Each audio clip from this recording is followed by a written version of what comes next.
Hello বন্ধুরা, আশা করি সবাই ভালো আছেন। আমিও ভালো আছি। আজকে আপনাদের জন্য একটা নতুন ফুড নিয়ে এসেছি। আজকের নতুন রেসিপি হচ্ছে পিসাং গোরিং। এই পিসাং গোরিং এটা হচ্ছে একটা ডেজার্ট। এটা স্পেনিশ শব্দ, এই স্পেনিশের একটা ফুড। এই ফুডটা খুবই টেস্টি এবং ওরা ডেজার্ট হিসাবে খায়। আমি আজকে আপনাদের দেখাবো এই পিসাং গোরি কিভাবে বানাতে হয়।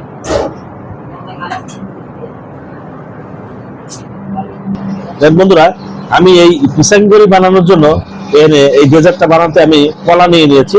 এই পিসাং অর্থ হচ্ছে কলা, স্পেনিশ শব্দই এটা, কলাকে পিসাং বলে। হ্যাঁ, এই পিসাং দিয়ে, এই কলা দিয়ে আমি আজকে ওই ডেজার্টটা বানাবো, পিসাং গোরি। হ্যাঁ, দেখেন আমি কিভাবে বানাই। দেখেন বন্ধুরা, এখন এই পিসাং গোরির যেটা ডেজার্ট সেটা বানানোর জন্য প্রসেসিং চলছে। কলাটা আপনারা ঠিক এভাবে কেটে নেবেন। হ্যাঁ,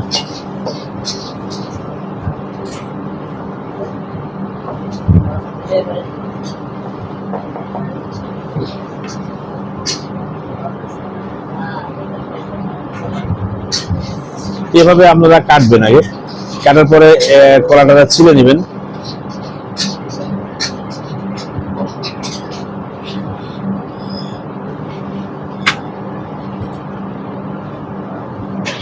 খোসাটা ঠিক বের করবেন, বের করে করে একটা পাত্রে রেখে নেবেন। দেন আমি যেভাবে রেখে নিচ্ছি। বন্ধুরা, আমার কলাটা রেডি করা হয়েছে। এখন যা সেটার সাথে যে বেটার যা যাবে, যে স্পাইসিটা যাবে, সেটা আমি দিব। বন্ধুরা, আমি এখানে প্রথমে ময়দা দিয়ে দিচ্ছি 3 টিস্পুন, 4 টিস্পুন। ইভেন আমি এখানে কর্নফ্লাওয়ার দিয়ে দিচ্ছি 2 টিস্পুন। ইভেন আমি এখানে সল্ট দিয়ে দিচ্ছি, মানে লবণ পরিমাণ মতো। আমি সুগার দিয়ে দিচ্ছি এখানে 1/2 টিস্পুন।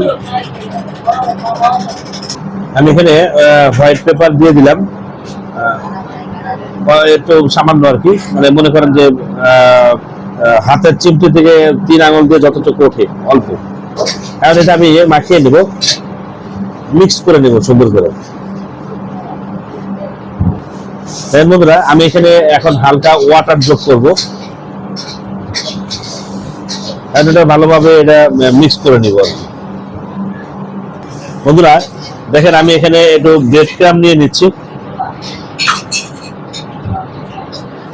এখানে কোকোনাট পাউডার আছে আমার এখানে। আমি কোকোনাট পাউডারের সাথে ব্রেড ক্রামটা মিক্স করে নিব।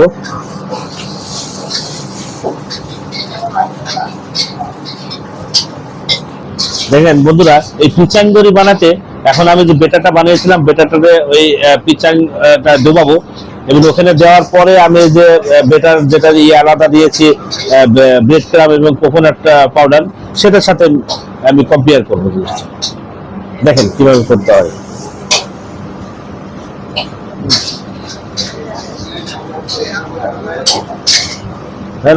আমি এখন এই কলাটারে ঠিক এভাবে মাখিয়ে নেব, সুন্দর করে লাগিয়ে নেব যাতে কলার গায়ে এই পাউডারটি লাগে।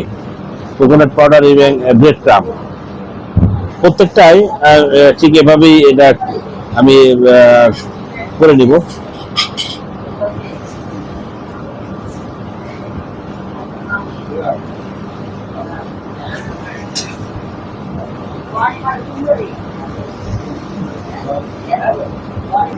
দেখতে পাচ্ছেন বন্ধুরা, আমি কিন্তু প্রত্যেকটা কলার ভিতরে আমি এই কোকোনাট এবং ব্রেড ক্রাম মাখিয়ে নিয়েছি ওই বেটাটা দিয়ে। এখন আমি এটা নিয়ে চলে যাব তেলে ফ্রাই করতে। বন্ধুরা, এই পিচাং গোরি এখন আমরা তেলে ছাড়বো। সুন্দরভাবে এভাবে আপনারা তেলে ছেড়ে দিবেন। হ্যাঁ, একটা করে, যাতে একটার সাথে একটা না লাগে। হ্যাঁ, বন্ধুরা, আমি সবগুলা ছেড়ে দিয়েছি। এখন এটা হতে আমার সময় লাগবে 3 থেকে 4 মিনিট। দেখেন বন্ধুরা, প্রায় হয়ে গেছে, আর হয়তো বা 1 মিনিট লাগবে। এবার উঠিয়ে দেবো। দেখেন বন্ধু, আমার এটা হয়ে গেছে, আমি এখন উঠিয়ে দেব। হ্যাঁ, দেখেন খুব সুন্দর হয়েছে, দেখতে অনেক সুন্দর। বন্ধুরা, আমার এই যে পিচাং গোরি, এটা এখন আমি আমার সার্ভিস টেবিলে সাজিয়ে দিব। যে ডিশ আছে সেই ডিশে সুন্দরভাবে, দেখতে পাচ্ছেন। দেখতে পারেন বন্ধুরা, এই পিচাঙ্গুরিটা কিন্তু হয়ে গেছে। হ্যাঁ, এটা হলো স্পেনিশের একটা ডেজার্ট এবং এই ডেজার্টটা খেতে খুবই সুস্বাদু। এবং আপনারা বাসা বাড়িতে, রেস্টুরেন্টে এটা দেখে আপনারা অবশ্যই বানানোর জন্য চেষ্টা করবেন, বানাতে পারবেন। এটা ইজি একটা খাবার বন্ধুরা। এই পিচাঙ্গুরি ডেজার্টটা স্পেনিশ থেকে নেওয়া, স্পেনিশ দেশের অর্থাৎ ইউরোপের একটা ডিশ। এটা হলো আপনার ডেজার্টের। আপনারা সবাই ট্রাই করবেন এবং দেখবেন খেতে কত সুস্বাদু এবং মজা। তো এই পিচাং, এটা আমাদের যদি রেসিপিটা আপনাদের ভালো লেগে থাকে, অবশ্যই আমার একটা ফেসবুক পেজ আছে সফল সেল নামে, একটা ইউটিউব চ্যানেল আছে সফল কিচেন নামে। আমার ফেসবুক পেজটারে আপনারা একটা লাইক করবেন, শেয়ার করবেন, কমেন্টস করবেন এবং ইউটিউব চ্যানেলে সাবস্ক্রাইব করবেন। ধন্যবাদ। তো দেখেন বন্ধুরা, আমি এখান থেকেই একটু এটা নিয়ে খাবো, নিয়ে টেস্ট করে দেখবো কেমন লাগে। এবং এই যে ককটেল সস, এটা এই সস দিয়ে কিন্তু আপনারা খাবেন, খেয়ে দেখবেন কেমন লাগে।